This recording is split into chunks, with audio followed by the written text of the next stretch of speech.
حضرت امام علی نقی سلام اللہ و رضوانہ علیہ آل محمد صلی اللہ علیہ وسلم میں سے ہیں۔ ان کا فرمان ہے، جو شخص یہ چاہے کہ اس کا حافظہ بڑھ جائے، قوی ہو جائے، اسے چاہیے کہ روزانہ صبح 3 تولہ مویز منقع، جسے کشمش بھی کہتے ہیں، سوگی بھی کہتے ہیں، کھا لیا کرے۔ امریکہ کے ماہرین کی تحقیق کے مطابق کشمش میں بورون عنصر وافر مقدار میں پایا جاتا ہے۔ دن میں روزانہ 3.2 ملی گرام بورون لینا دماغی صلاحیتوں کو بڑھا دیتا ہے۔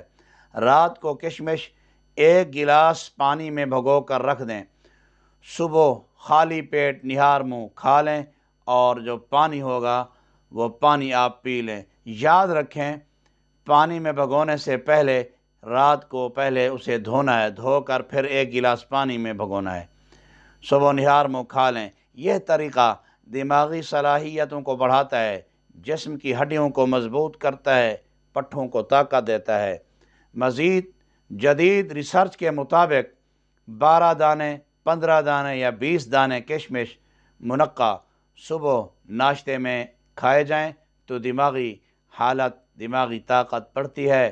ڈپریشن کے مریضوں کو میں نے چند دن استعمال کرنے کا مشورہ دیا اور ان کو بہت فائدہ ہوا، ذہنی سکون ملا۔ ان مریضوں کو جسمانی طاقت میں بھی فائدہ ہوا، انہیں ذہنی بھی سکون ملا۔ خاص طور پر بچوں کے لیے یہ نہایت مفید ہے۔